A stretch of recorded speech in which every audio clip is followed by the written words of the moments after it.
as you're sitting down, if you'll grab your worship flyer, there should be an outline on the inside with some verses. You can follow along. We are going to wrap up our This Is Us series this morning. This has been a conversation about some of the closest relationships to us. And if you don't mind, I'm going to actually sit for this one today. I normally stand, but I'm going to take a load off and sit and talk to you for just a little while. I know some of you are here because I had built this last conversation up pretty big. We were going to have this morning a couple join us to talk about the healing that can happen after infidelity hits a marriage.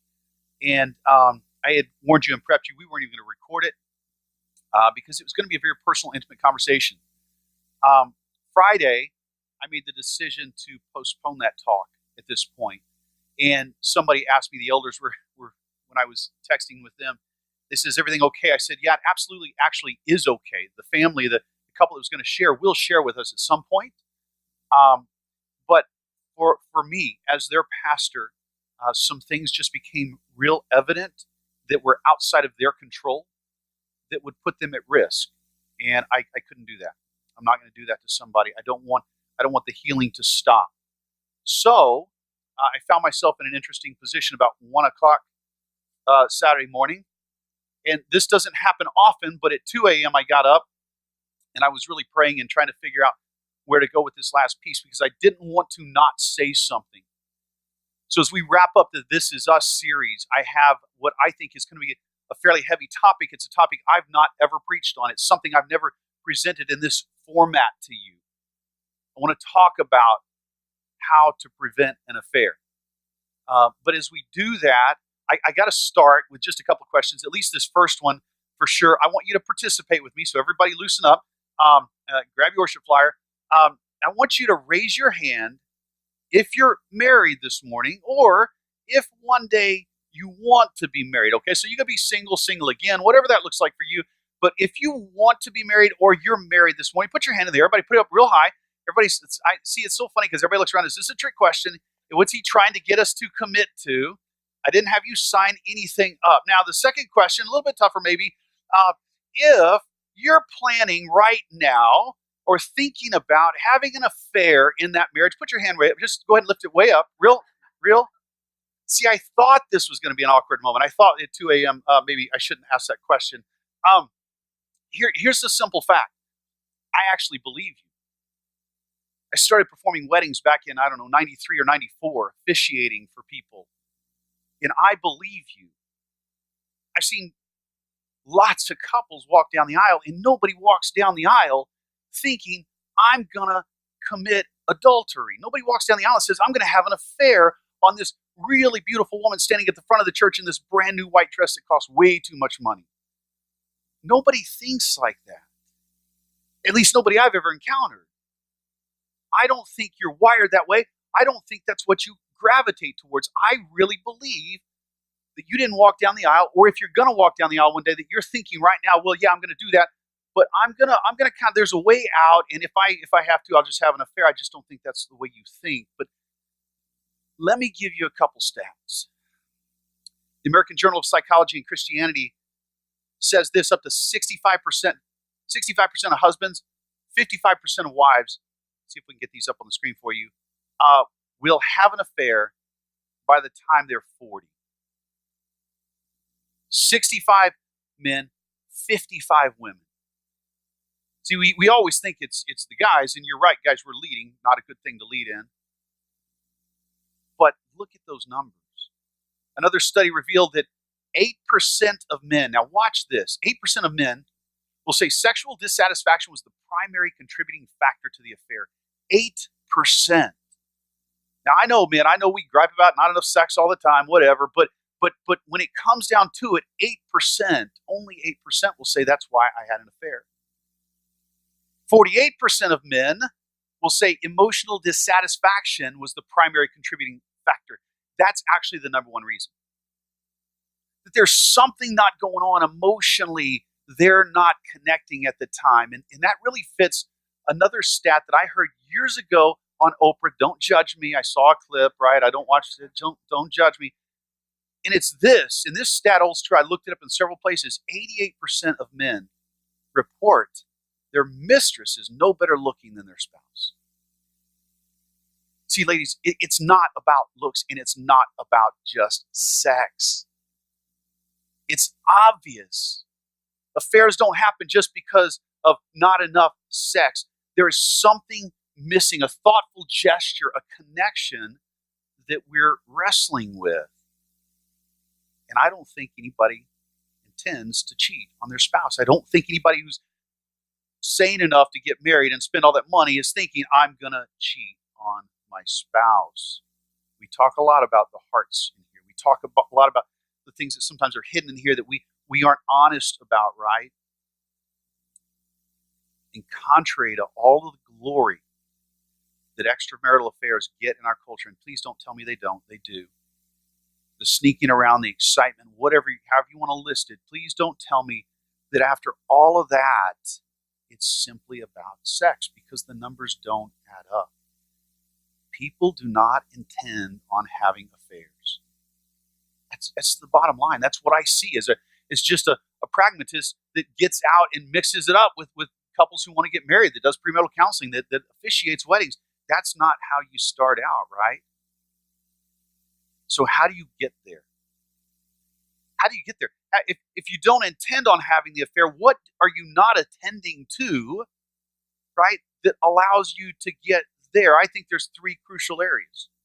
I'm going to list these off real quick because this is not really the purpose of the message, but I could listen, and I know there's probably other things, but here's three that I think are vital. That if you're not attending to these areas, the thing you don't intend to do is going to happen. The first one is that you simply neglect your spouse. You neglect your spouse.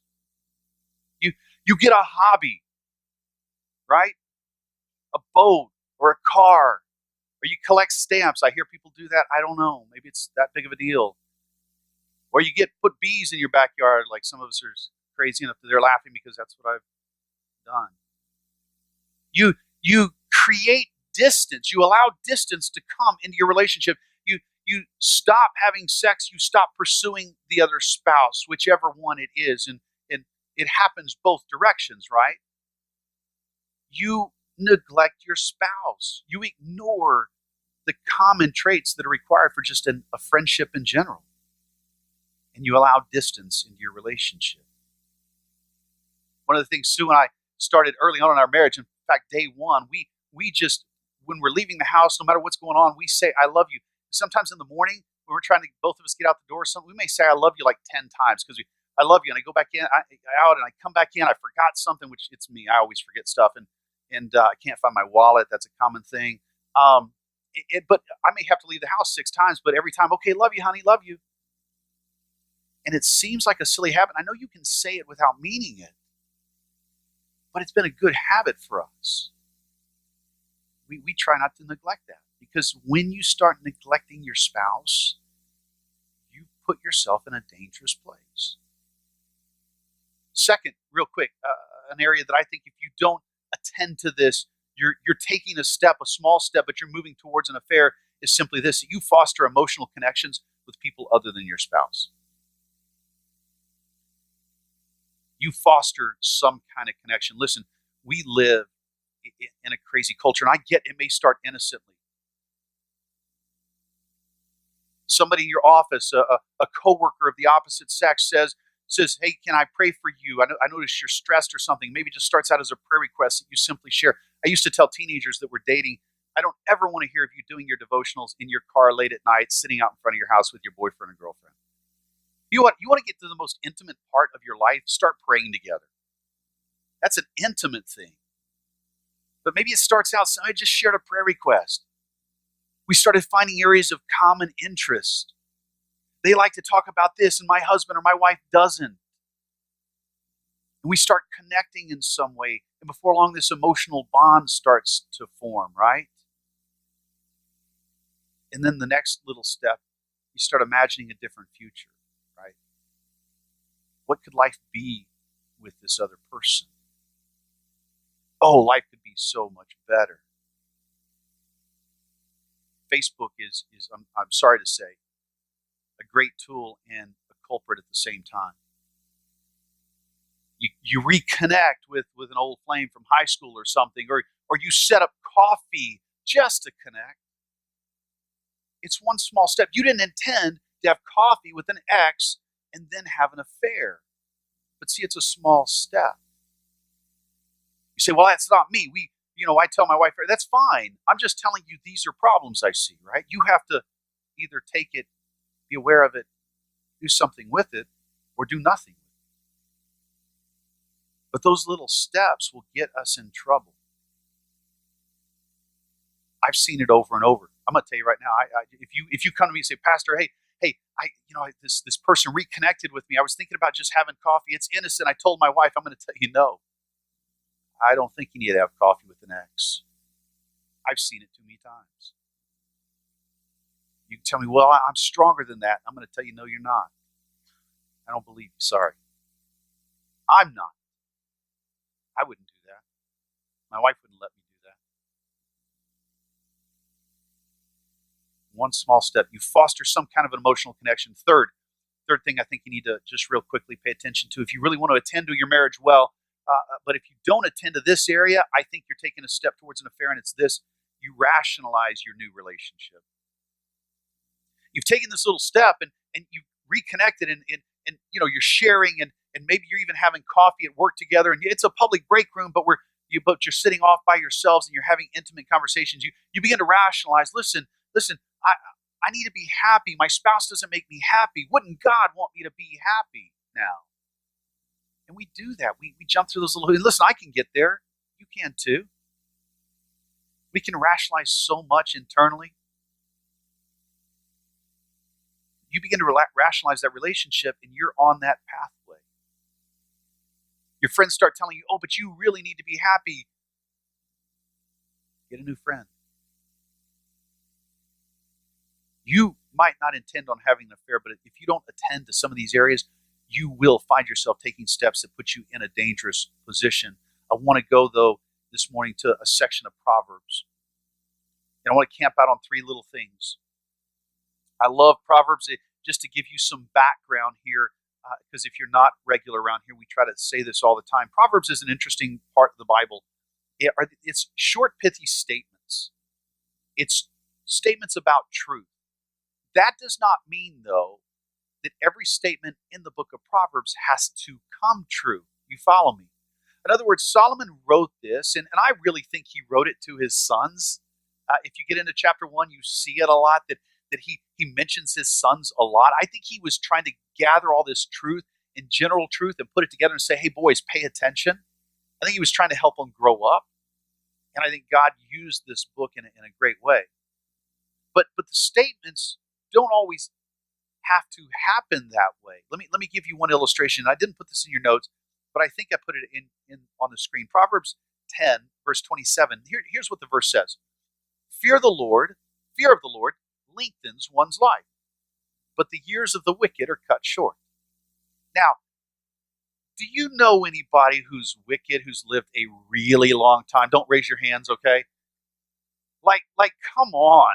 I mean, I bet if we went around the room, you've got a list of people that you think, okay, God, I'm not sure I understand this one. I've got a list of people that I think died way too early. Like they were godly people. So we know that this verse, either the Bible's lying to us, that Solomon's lying, or he meant something else. And here's the thing. It's a proverb. It is a generalized truth. If you generally follow God, honor his ways, your life generally can be good. Now, that doesn't mean bad things won't happen to you. Let me say it this way. If you don't speed, you probably have a much less chance of getting pulled over for speeding, right?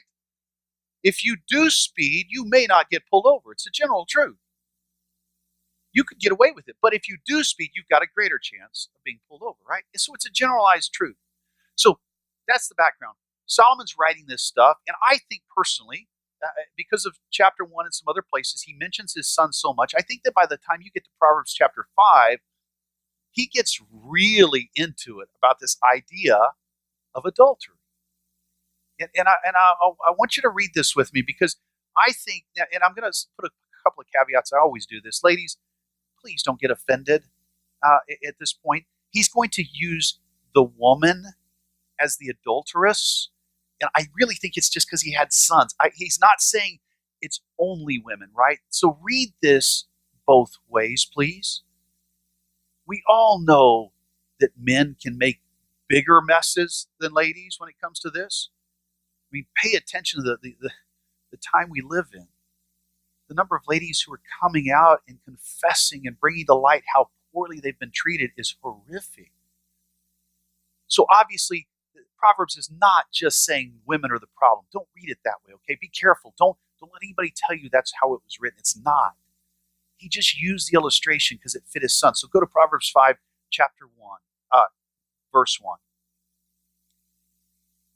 He says, "My son, pay attention to my wisdom. Listen carefully to my wise counsel. Then you will show discernment, and your lips will express what you have learned. For the lips of an immoral woman are sweet as honey, and her mouth is smoother than oil." Okay, again, don't pay attention that it's just he uses a woman here. And some of you ladies already have some, Bradley Cooper's like coming to mind right now or something. So you understand this imagery, right? Verse 4. "But in the end, she's as bitter as poison, as dangerous as a double-edged sword. Her feet go down to death. Her steps lead straight to the grave. For she cares nothing about the path to life. She staggers down a crooked trail and doesn't realize it." How do you go about attending to your marriage? How do you go about trying to avoid the things that you didn't intend to do so that you can avoid the affair that you didn't intend to have? Here's where I want to start. Real quick, write this down.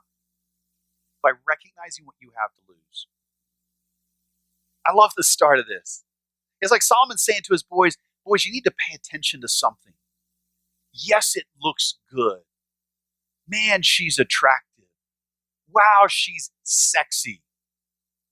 In fact, so much so that you're going to lose sight of what's really important in life. You're going to start, what you're going to do is you're going to pay attention because you're just going to get so excited. You're going to just like a moth to a flame. You're just going to get drawn into this thing. Right? Ladies, same thing can happen. He says, pay attention. You got a lot to lose here. If you do this, it's going to take you straight to the grave. Does he mean literally you're going to die that day? Absolutely not. You're going to experience a lot of deaths in your life. You've got a lot to lose. Look at that. The descriptors there. For the lips of an immoral woman are sweet as honey, and her mouth is smoother than oil. Just because something's beautiful doesn't mean it's beneficial. You see what's going on here? I love the description because it's important to pay attention. He says this is going to look really, really good. It's going to look good, and it's probably going to feel good. It's going to be attractive. It's going to be something that you're going to be drawn to. But in the end, it's going to bring death into your life. We joke at my house all the time. First few years of marriage, I got some good movies in. We'd go see Lethal Weapon or some really cool flicks. I'm trying to think of movies that were around when we first got married. But over time, we ended up, there was a comment in there somewhere. I just sense it in my very being. I'll find out. Over time, the movies that I would like to see, though, weren't as attractive to my wife, and we would go see these what you now would call chick flicks, what I call chick flicks. Sometimes I say chick porn. That's how I say sometimes because I find them a little strange. They're movies that will use things that are very attractive to women to suck you in. Here's the thing. We love what looks good. We love what's attractive. We love what's beautiful. And sometimes it's real subtle. Years ago, I had a volunteer call me, say, "Pastor, I really think I need to take some time." So, "Well, talk to me about what's going on in your life." She said, "Well, I'm so consumed with these cheap romance novels that I'm just neglecting my husband. I need some help." Think about that. It was just painting this beautiful image in her head. And she realized, and I loved it, she was so honest and humble about it. She just said, I just realizing that it's consuming me. It's taking me over, right? right? It's causing me like a moth to a flame to get drug into something, and I'm not paying attention to what I could really lose. I'm not paying attention to the damage that it's doing to my family, and she owned it. It can happen, right? Gentlemen, porn normalizes things that are not normal. I can't say it any clearer than that. And we know it. But if you're not careful, you're going to get drawn into it. And you're going to the point that something looks so beautiful that you're not recognizing what you could lose in the end, right? It's all sweet as honey until it's not. There's some great stats. I hate to use stats this morning, but to me, there's a picture painted in some of these things. And in this blog called Affair Advice, I want to read to you some stats that I pulled out this week. Depending on the sources that you look at, there's a range on this stat from either 1 to 10%. I know that sounds like a huge range, but it's really not when you think about it, I don't think. It says, depending on who you look at, 1 to 10% of married men have affairs, end up leaving their spouses and marrying the other partner. Okay, 1 to 10%. So roughly 1 to 10 men will get caught in an affair and actually leave their current spouse and go marry the other spouse. Now that's kind of shocking to me.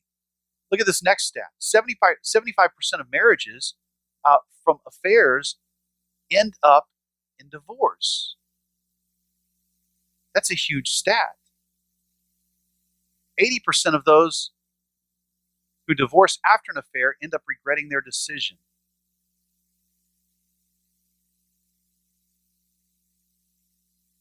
That second stat, I want to back up because it tripped my mind up. Back up to the second one. 75% of marriages from affairs end up in divorce. I believe that stat is of those who married after they had the affair. Okay, that's important. That stat doesn't. There's something wrong with that number in my head.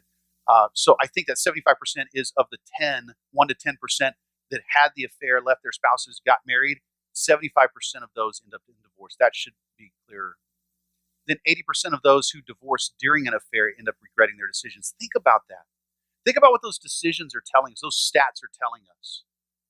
There's confusion in the affair. People who go through it suffer this pain, and they realize it while they're going through it. 1 to 3 of 100 couples. So 1 to 3 people out of every 100 people get the happily ever after with an affair partner after leaving their spouse. 1 to 3. 1 to 3%. Think about that for a second. 1 to 3% get the happily ever after, in quotes, mind you, because it comes with a lot of baggage. That's a number that, listen, there's not a gambler around that's going to Vegas with those odds, right? 1 to 3 out of 100. What am I telling you? I'm just saying pay attention to the numbers and the descriptions behind it and what they're telling us. They affirm the truth. What looks really attractive is not worth it. It doesn't work.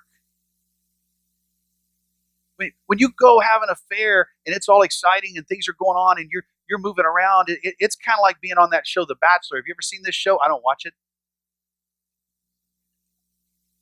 You get these really exciting dates. They're all over the globe for first and second and third dates. And then you choose somebody and you get married and you come back, or you promise to get married and you come back and you get back into mundane life. What happens? 6 weeks, it all ends. You went from this jet set lifestyle that's not real to reality. What seems attractive is not always as attractive as it seems. Solomon gives us this proverb, this general truth. There are exceptions. Yes, okay, 1 to 3 of you out of 100 can make it work. So there's an exception. Those odds aren't that great. So first, start by recognizing what you have to lose. Second, go to Proverbs. We're going to start in verse 7 now. Follow along with me. It says, "So now, my sons, listen to me. Never stray from what I'm about to say. Stay away from her. Don't go near the door of her house. If you do, You will lose your honor. You will lose to merciless people all that you have achieved. Strangers will consume your wealth, and someone else will enjoy the fruit of your labor. When the other person moves into your house, when the other person takes over your garage, your tool shed, your closet, they're going to get your stuff. Verse 11, in the end, you will groan in anguish when disease consumes your body. Again, a general truth. So what are you talking about? Disease. What's the number one cause of sickness in our country today? Stress. Is there any stress in an affair? Think about this. Here's the second thing I want you to take away. What can you do to attain to a different level? What do you have to attend to not have this affair? Second, chart a new path. Stay away from her door. Don't go near there. Get away from it. Chart a new path. I've talked to a lot of you, and I know businessmen wrestle with this. Businesswomen do too. Culture has changed. I get it. Everything is drastically different today, right? Relationships and friendships and the way we work together. It's no longer feasible to think that you might be on a business trip and without a female partner or a female businesswoman out on a business trip with a male counterpart, and that you're going to be caught in some strange places together. We've just accepted all of this as normal, but it's dangerous. I get it. I get that your company might require you to be somewhere, but you need to chart a new path then.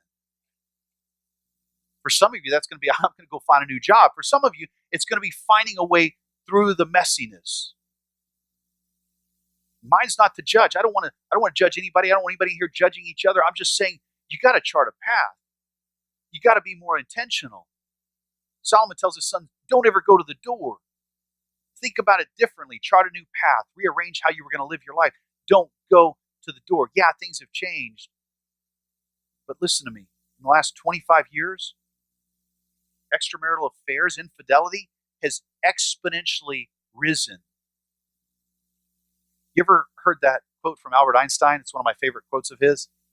The definition of insanity, doing the same thing over and over and expecting different results. I think that's what we're doing. I think that's what our culture is doing. We keep thinking we can do it better. We can be better. We can monitor ourselves better. We can tailor our lifestyles. We can tailor our actions better. I cry foul. We're trying to make the human heart better. And what do we keep learning in here? What do we keep reading about in the scriptures? The human heart can be wicked. And it can trick us. We've got to chart a new path. How close have you gotten to an affair? You got to be honest. Psychology Today threw this stat out for me this week. 64% of people who have cheated on their spouse will say that infidelity is always wrong. 64%. 64% will say, it's always wrong. This is how we excuse ourselves, right? We think we're not going to get caught there.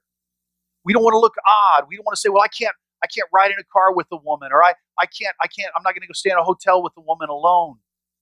I don't want to be looking odd in my company. I get it. But do you want your marriage to survive? Do you want your family intact? We've got to start fighting for some things better. We got to stop pointing fingers at everybody else and telling them what they're doing wrong. And we got to start saying, for our own soul, for our own sake, for our own marriages, what do we need to do to chart a better path?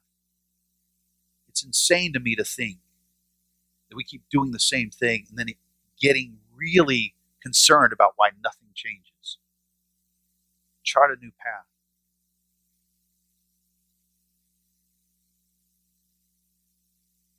Proverbs 5, verse 18. Solomon starts to really kind of open up to his boys, and here's what he says. Let your wife be a fountain of blessing for you. Rejoice in the wife of your youth. She is a loving deer, a graceful doe. Let her breast satisfy you always. Right about here, my kids are probably glad they're not in the room today. May you always be captivated by her love. Underline that word, captivated. Why? Be captivated, my son, by an immoral woman, or fondle the breast of a promiscuous woman. Now, I get that that makes us a little bit uncomfortable, but right here is where the men in the audience are probably going to write a bigger offering check this morning when their pastor says, go home and get naked, right? And that's all I'm going to say about that right now. Look, here's the principle. Passionately invest in your marriage. I get it. Sex isn't everything. We've already talked about that. You get it. I'm being a little silly. But what's not silly is the fact that we lose captivation of our spouses. We lose being enthralled, being raptured, being intoxicated, being consumed by our spouses. We stop growing together. We stop investing in our spouses. When you stop investing, you have taken a step in a dangerous direction.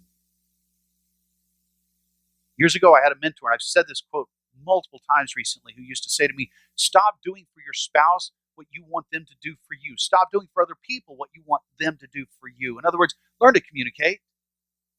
Learn to invest. You want to know why your spouse doesn't respond the way you want them to?